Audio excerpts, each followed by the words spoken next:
नमस्कार, आप सभी का स्वागत है हमारे इस खास शो ब्रेस्ट कैंसर अवेयरनेस में और मैं हूं आपके साथ अनीशा दीक्षित। दुनिया भर में ब्रेस्ट कैंसर महिलाओं में होने वाला सबसे कॉमन कैंसर है, जिसकी काफी महिलाएं शिकार होती हैं। इसलिए इसके प्रति जागरूकता जरूरी है।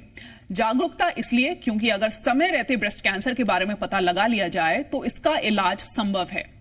हमारे देश में कई नई तरह की टेक्नोलॉजीज मौजूद हैं जिनसे ब्रेस्ट कैंसर का इलाज किया जा सकता है। आज हम आपको अपने इस खास शो में बताएंगे ब्रेस्ट कैंसर होता क्या है, इसके लक्षण क्या होते हैं और साथ ही इसका क्या इलाज है। और ये सब बताने के लिए आज हमारे साथ मौजूद हैं doctor Rajesh Patidar, medical oncologist, Indore. आपका बहुत बहुत स्वागत है हमारे इस खास शो में। डॉक्टर, सबसे पहला सवाल मेरा आपसे है, ब्रेस्ट कैंसर क्या होता है? ब्रेस्ट कैंसर महिलाओं में होने वाला सबसे प्रमुख कैंसर है। महिलाओं में सबसे कॉमनली ब्रेस्ट कैंसर ही होता है यदि हम कैंसर को देखें तो, और पुरुष और महिलाओं को दोनों को मिला दें तो भी ब्रेस्ट कैंसर ही सबसे प्रमुख कैंसर है। ब्रेस्ट कैंसर मतलब ब्रेस्ट में एक कैंसर की गांठ होना। ये गांठ ब्रेस्ट में हो सकती है या फिर अपनी एक्जिला में हो सकती है, जिसको हम साइड में, ब्रेस्ट के साइड में भी गांठ हो सकती है। इसके कई लक्षण हो सकते हैं, जैसे कि ब्रेस्ट में गांठ का होना, ब्रेस्ट के ऊपर की जो चमड़ी है उसका लालपन होना, निप्पल का नीचे धंसना या साइड में कुछ गांठ का होना। ये सभी ब्रेस्ट कैंसर के लक्षण हैं और यह महिलाओं में होने वाला सबसे कॉमन कैंसर है। और यह एक ऐसा कैंसर है जो अर्ली स्टेज में यदि हम डायग्नोस करें तो ये 90%, 95% चांस है कि ये पूर्ण रूप से ठीक हो सकता है। डॉक्टर, साथ ही आप ये भी बताएं, ब्रेस्ट कैंसर होने के कारण क्या होते हैं? स्तन कैंसर होने के कई कारण हैं।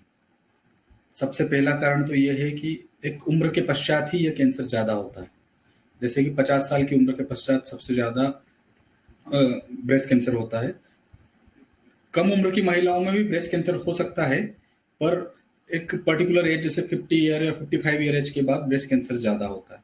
इसके अलावा कई कारण और भी है जिनसे ब्रेस्ट कैंसर होता है, जैसे कि कोई महिला अल्कोहल कंजप्शन करती है, स्मोकिंग का कंजप्शन करना, या फिर किसी को बच्चा नहीं है या पहला बच्चा 35 साल की उम्र के बाद पैदा करना, या कोई महिला का वजन ज्यादा है, ओबिसिटी भी एक ब्रेस्ट कैंसर का प्रमुख कारण है।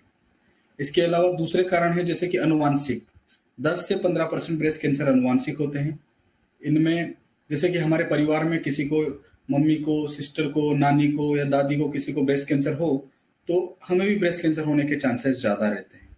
कुछ ब्रेस्ट कैंसर तो बिल्कुल परिवारों में रन होते हैं, तो उनको पता लगाने के लिए हम ब्लड से एक अनुवांशिक जीन का टेस्ट करते हैं और यदि सही समय पर हम पता लगा पाए तो हम ब्रेस्ट कैंसर को रोक भी सकते हैं। डॉक्टर, क्या पुरुषों को ब्रेस्ट कैंसर हो सकता है? पुरुषों को भी ब्रेस्ट कैंसर हो सकता है, पर पुरुषों में ब्रेस्ट कैंसर महिलाओं के कंपेयर में बहुत कम होता है।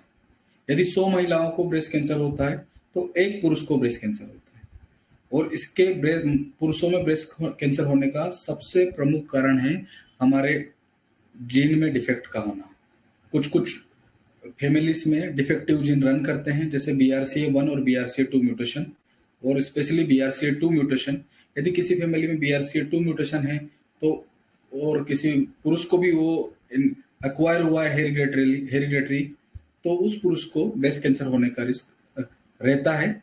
और यूजुअली ये breast cancer hormone receptor positive होते हैं, तो अर्ली स्टेज में डायग्नोस होने पर यह भी पूर्ण रूप से इनका क्योर संभव है। डॉक्टर, इंडिया में और ग्लोबली ब्रेस्ट कैंसर का क्या इंसिडेंस है और प्रिवलेंस है? पूरे इंडिया में और ग्लोबली सब जगह ब्रेस्ट कैंसर ही सबसे प्रमुख कैंसर है। हम पूरे वर्ल्ड को देखें तो पुरुष और महिलाओं को दोनों को मिला दें तो उसके बावजूद भी breast cancer is the number 1 cancer in human being. औसतन कहा जाता है कि हर 8 महिला में एक महिला को उसके जीवन काल में स्तन कैंसर होगा। और ये हम फॉर्चुनेटली ये क्यूरेबल कैंसर है, और यदि हम शुरुआती स्टेज में इसका पता लगाएं तो यह पूर्ण रूप से ठीक हो सकता है। ब्रेस्ट कैंसर के अर्ली और लेट स्टेजेस में क्या साइंस और सिम्टम्स होते हैं?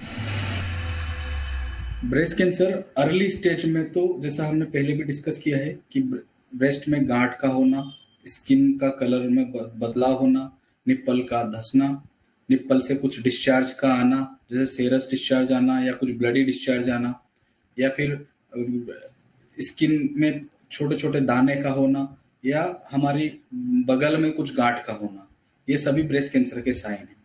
और ये अर्ली स्टेज में भी हो सकते हैं और एडवांस स्टेज में भी हो सकते हैं। पर एडवांस स्टेज में इसके अलावा यदि ये कैंसर जहां पे भी फैलता है और जिस भी हमारे अंग को प्रभावित करता है, उस अंग में के डिफेक्टिव होने के सिम्टम्स आते हैं। जैसे कि यदि दिमाग में फैल गया तो हेडेक होना, उल्टी होना, या हमारी कमर में फैल गया तो कमर का दर्द होना, या फेफड़ों में फैलने से खांसी, बलगम या सांस का फूलना, ये सब हो सकता है। डॉक्टर, ब्रेस्ट कैंसर को जल्द डिटेक्ट करने का बेस्ट तरीका क्या है? ब्रेस्ट कैंसर को जल्द डिटेक्ट करने का सबसे सही तरीका है, एक तो सेल्फ ब्रेस्ट एग्जामिनेशन, खुद महिला जागरूक रहे और अवेयर रहे और अपने स्तन का खुद एग्जामिनेशन करें। दूसरा, जो वैलिडेटेड और एविडेंस्ड प्रूफ टेक्निक है वो है मेमोग्राफी। हर महिला को 40 साल की उम्र के बाद साल में एक बार मेमोग्राफी कराना चाहिए।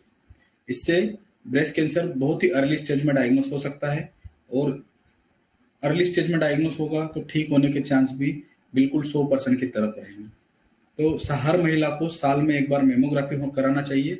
मेमोग्राफी और कुछ नहीं, बस एक स्तन का एक्सरे होता है, यानी कि महिला जाएगी अपना स्तन का एक्सरे कराएगी और डॉक्टर्स 1 या 2 दिन में उसकी रिपोर्ट बनाकर आपको देंगे। यदि उसमें कैंसर के सिम्टम्स पाए गए तो फिर आपका डॉक्टर आपको कैंसर हॉस्पिटल में रेफर करेगा, जहां पे स्तन से कुछ गांठ की जांच करेंगे, बायोप्सी होगी और आगे का इलाज डॉक्टर आपको एडवाइस करेंगे। डॉक्टर, आप बताएं मेमोग्राफी क्या है और ये कैसे की जाती है?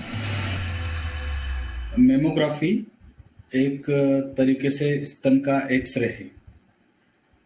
इसमें महिला अपने मेमोग्राफी सेंटर पे या डायग्नोस्टिक सेंटर पर जाती है और ये डॉक्टर हर महिला को 40 साल के उम्र के पश्चात मेमोग्राफी कराने के लिए डॉक्टर एडवाइस करता है। मेमोग्राफी 2 तरह की होती है, एक तो स्क्रीनिंग, यानी कि ब्रेस्ट में कोई गांठ नहीं है, कोई लक्षण नहीं है और महिला खुद आगे रहकर आ रही है अपनी ब्रेस्ट की जांच कराने के लिए। दूसरा है डायग्नोस्टिक, यानी कि ब्रेस्ट में कुछ गांठ है और डॉक्टर को कुछ सस्पिशियन लग रहा है, उसको पता लगाने के लिए डॉक्टर ने एडवाइस किया।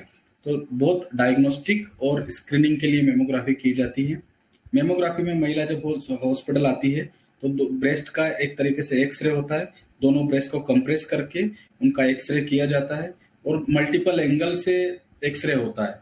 वो क्रेनियोकोडल और mediolateral oblique view, 2 view commonly लेते हैं और इसमें हमें दोनों ब्रेस्ट में कहीं भी छोटी से छोटी गांठ भी हो तो पता चल जाती है। तो हर महिला को 40 साल या 45 साल की उम्र के पश्चात यह करानी चाहिए। डॉक्टर, आप हमारे दर्शकों को समझाएं सेल्फ ब्रेस्ट एग्जामिनेशन कैसे की जा सकती है? सेल्फ ब्रेस्ट एग्जामिनेशन के लिए महिलाएं सबसे पहले तो महिलाओं को अवेयर रहना पड़ेगा कि ब्रेस्ट कैंसर महिलाओं में होने वाला सबसे प्रमुख कैंसर है और यह किसी भी महिला को हो सकता है। हम देखते हैं कि हमारे परिवार में, हमारे दोस्तों के परिवार में या हमारे नियर एंड डियर या हमारे कलीग्स, किसी न किसी के घर में ब्रेस्ट कैंसर है।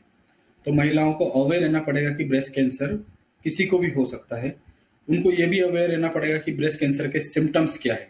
जैसे कि हमने डिस्कस किया है कि स्तन में गांठ का होना, निप्पल का रिट्रैक्शन होना, स्किन का लालपन होना, निप्पल से कुछ डिस्चार्ज आना जैसे ब्लड आना, सीरस डिस्चार्ज होना या बगल में गांठ होना, ये कुछ भी सिम्टम्स हो तो तुरंत डॉक्टर से सलाह लें।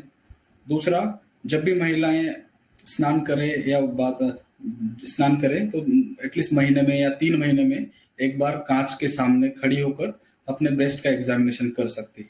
वो पहले खड़ी होकर अपने ब्रेस्ट को अपने हाथ से देख सकती है कि कहीं कुछ गांठ तो नहीं है, फिर अपने बगल में देख सकती है कि वहां कोई गांठ तो नहीं है, ब्रेस्ट में कुछ निप्पल धंस तो नहीं रहा है, निप्पल दबाने के बाद कुछ डिस्चार्ज तो नहीं हो रहा है, स्किन का कलर ठीक है, कहीं स्किन में कुछ लालपन तो नहीं है या कुछ सूजन तो नहीं है। ये सब चीज महिलाएं पहले खड़े होकर और फिर थोड़ा सा झुक कर देख सकती हैं। डॉक्टर, ब्रेस्ट कैंसर कैसे डायग्नोस्ड होता है वो आप हमारे दर्शकों को बताएं।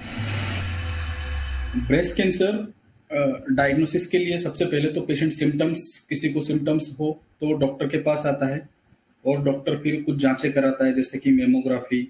उससे ये पता चलता है कि कहाँ पे एग्जैक्टली कैंसर है। फिर हम उस गांठ से बायोप्सी करते हैं। बायोप्सी से ये पता चलता है कि कैंसर है या नहीं है। फिर उस बायोप्सी के बाद फिर हम उस पर कुछ और जांचें करते हैं, जैसे इम्यूनोहिस्टोकेमिस्ट्री। उससे ये पता चलता है कि ये किस टाइप का ब्रेस्ट कैंसर है। हार्मोन रिसेप्टर पॉजिटिव है, hormone receptor negative, HER2 positive है या HER2 नेगेटिव है। तो हर स्तन कैंसर एक प्रकार का नहीं होता है, कई प्रकार के स्तन कैंसर होते हैं। तो सबसे पहले तो हमें टाइप पता लगाना पड़ता है कि ये किस टाइप का स्तन कैंसर है। दूसरा, फिर हमें ये पता लगाना पड़ता है कि ये स्तन कैंसर है तो कौन सी स्टेज का है। तो स्टेज का कैंसर पता लगाने के लिए हम कुछ और जांचें लिखते हैं, जैसे कि यदि बहुत ही अर्ली स्टेज का कैंसर है तो हम एक्सरे या सोनोग्राफी कराते हैं। थोड़ा एडवांस स्टेज का है तो हम सीटी स्कैन या बोन स्कैन या फिर पेट स्कैन कराते हैं, जिससे हमें यह पता चलता है कि यह कैंसर कहीं फैला तो नहीं है, और कैंसर है तो कौन सी स्टेज का है। इम्यूनोथेरेपी क्या होती है डॉक्टर? इम्यूनोथेरेपी एक तरह की कुछ दवाइयाँ होती है जिससे हमारे शरीर में हमारे शरीर की ही कुछ सेल्स जो प्रतिरोधक क्षमता बढ़ती है, जिससे वो कैंसर सेल को मारती है। और ये दवाइयाँ हम जैसे नॉर्मल इंजेक्शन लगते हैं किसी को आईवी कैनुला के थ्रू, वैसे ही लगती है। इनके साथ बस हमारे देश में सबसे बड़ी प्रॉब्लम है कि ये कुछ महंगी होती है। ये सारे पेटेंटेड मॉलिक्यूल है, तो इंडियन कंपनीज इनको नहीं बनाती है, तो ये सब बाहर से इंपोर्ट होके आती है। इस वजह से सबसे बड़ी समस्या है इनकी कॉस्ट। अदरवाइज बहुत सारे कैंसर में कारगर साबित हुई है। ब्रेस्ट कैंसर में भी कुछ हद तक कारगर है। सारे ब्रेस्ट कैंसर के टाइप्स में ये काम नहीं करती है। कुछ एक स्पेशल टाइप का ब्रेस्ट कैंसर जैसे ट्रिपल नेगेटिव ब्रेस्ट कैंसर है और वो भी फैला हुआ है, स्टेज 4 कैंसर है, तो उसमें इम्यूनोथेरेपी का कुछ रोल है। पर ब्रेस्ट कैंसर में उतना बहुत ज्यादा इम्यूनोथेरेपी का रोल नहीं है। कुछ दूसरे कैंसर जैसे लंग कैंसर, किडनी का कैंसर या फिर आहार नली का कैंसर या स्किन का कैंसर जैसे मेलानोमा, उन कैंसर्स में इम्यूनोथेरेपी ने बहुत ही अच्छे रिजल्ट दिए हैं। और ब्रेस्ट कैंसर में अभी भी इन्वेस्टिगेशनल है और कुछ सब टाइप में ही इसका बेनिफिट है। डॉक्टर आप बताएं, ब्रेस्ट कैंसर ट्रीटमेंट कैसे होता है और ट्रीटमेंट के बाद इसके साइड इफेक्ट्स क्या क्या हो सकते हैं? ब्रेस्ट कैंसर का ट्रीटमेंट डिपेंड करता है कि ब्रेस्ट कैंसर कौन सी स्टेज का है। अर्ली स्टेज का है या लोकली एडवांस का है, मतलब थोड़ा फैला हुआ है या शरीर के दूसरे अंगों में फैल चुका है। आजकल चूंकि मॉडर्न थेरेपी आई है, कीमोथेरेपी और टारगेटेड थेरेपी, इससे मोस्ट ऑफ द टाइम जब भी ब्रेस्ट कैंसर डायग्नोस होता है तो हम पहले उनको कीमोथेरेपी या टारगेटेड थेरेपी देते हैं, ब्रेस्ट की गठान को छोटा करते हैं और उसके बाद फिर सर्जरी का प्लानिंग करते हैं। सर्जरी में भी पहले हम पूरा ब्रेस्ट निकालते थे, पर अभी चूंकि पहले कीमोथेरेपी और टारगेटेड थेरेपी देते हैं, ब्रेस्ट की गठान छोटी हो जाती है, उसके बाद ब्रेस्ट कंजर्वेशन सर्जरी प्लान करते हैं, यानी कि बस गांठ को निकालते हैं और बगल में जो कुछ गांठें रहती हैं उनको निकालते हैं, पूरा ब्रेस्ट नहीं निकालते हैं। तो पहले कीमोथेरेपी या टारगेटेड थेरेपी होता है, उसके बाद फिर सर्जरी में भी ब्रेस्ट कंजर्वेशन सर्जरी प्रीफर्ड। फिर उसके बाद डॉक्टर आपको यदि जरूरत होती है तो रेडियोथेरेपी के लिए भेजता है। रेडियोथेरेपी आपका 15 दिन से 1 महीने तक मरीज को रेडियोथेरेपी चलती है, और उसके बाद फिर डिपेंड करता है कि हार्मोन रिसेप्टर पॉजिटिव है तो कम से कम 5 साल या 10 साल पेशेंट को हार्मोन थेरेपी चलता है, और यदि टारगेट HER2 पॉजिटिव ट्यूमर है तो उनको टारगेटेड थेरेपी लगभग 1 साल चलती है। तो हर ब्रेस्ट कैंसर का ट्रीटमेंट स्टेज और टाइप देखकर किया जाता है। कुछ महिलाओं को 5 से 10 साल तक हार्मोन थेरेपी चलती है, कुछ महिलाओं का इलाज 1 साल तक चलता है, और कुछ महिलाओं का इलाज 6 महीने में ही कंप्लीट होता है। डॉक्टर, ब्रेस्ट कैंसर के या कोई दूसरे टाइप के कैंसर होने के कितने चांसेस होते हैं? ब्रेस्ट कैंसर महिलाओं में होने वाला सबसे प्रमुख कैंसर है। जैसा मैंने डिस्कस किया है कि 10 से 15% ब्रेस्ट कैंसर अनुवांशिक कैंसर होते हैं। तो अनुवांशिक कैंसर में सबसे मुख्य जीन जो डिफेक्टिव होता है वो है BRCA1 और BRCA2 म्यूटेशन। इन BRCA1 और BRCA2 म्यूटेशन पेशेंट्स में दूसरे कैंसर जैसे कि ओवरियन कैंसर यानी अंडकोश का कैंसर या फिर पेनक्रियाटिक कैंसर होने के चांसेस रहते हैं। और चूंकि ये मुख्य कैंसर महिलाओं में हर 8 महिलाओं में 1 महिला को होता है, तो दूसरे कैंसर भी जैसे जनरल पॉपुलेशन में होते हैं उस तरीके से इन महिलाओं को भी हो सकता है। डॉक्टर, मेरा आखिरी सवाल आपसे रहेगा, ब्रेस्ट कैंसर पेशेंट को आप डाइट, एक्सरसाइज और लाइफस्टाइल के बारे में क्या सलाह देना चाहेंगे? ब्रेस्ट कैंसर दोबारा ना हो उसके लिए सतर्कता रखनी पड़ेगी।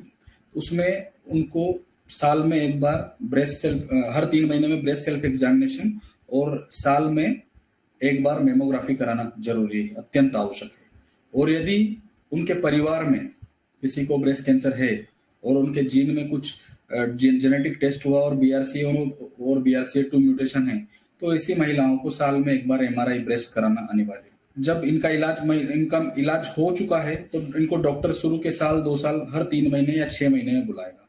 तो उस टाइम पे हिस्ट्री और फिजिकल एग्जामिनेशन के लिए जब भी डॉक्टर आपको बुलाए तो आपको जरूर जाना चाहिए। कुछ महिलाओं का इलाज जिनका हार्मोन रिसेप्टर पॉजिटिव है, उनका इलाज डॉक्टर आपको 5 से 10 साल तक भी कुछ हार्मोन की गोलियां एडवाइस करेंगे, वो भी आपको लेना जरूरी है। फिर हमको रूटीन चीजों में क्या ध्यान रखें, तो हमें फिजिकल एक्टिविटी करना जरूरी है। फिजिकल एक्टिविटी का मतलब ये नहीं कि हम जिम जाएं और बॉडी बिल्डिंग करें। फिजिकल एक्टिविटी का मतलब है कि हमें डेली कुछ कार्डियक एक्सरसाइज करना है, हमें वॉक करना है, हमें जॉगिंग करना है, हमें अपना वेट मेंटेन करके रखना है और खान पीन में भी ध्यान रखना है। हमें फ्रूट्स, वेजिटेबल्स का सेवन बढ़ाना है और मटन या रेड मीट का सेवन कम करना है। अल्कोहल और स्मोकिंग कंजप्शन यदि हम करते हैं तो उसको बिल्कुल तुरंत बंद करें। और इसके अलावा जब भी आपको डॉक्टर आपको हॉस्पिटल में रूटीन चेकअप के लिए बुलाए तो उसके लिए आपको जाना है। डॉक्टर, आपका बहुत बहुत धन्यवाद हमारे साथ जुड़ने के लिए और तमाम जरूरी जानकारियां हमारे दर्शक तक पहुंचाने के लिए। उम्मीद है हमारे दर्शकों को इन जरूरी जानकारियों से काफी लाभ मिलेगा। इस खास शो में फिलहाल इतना ही। धन्यवाद।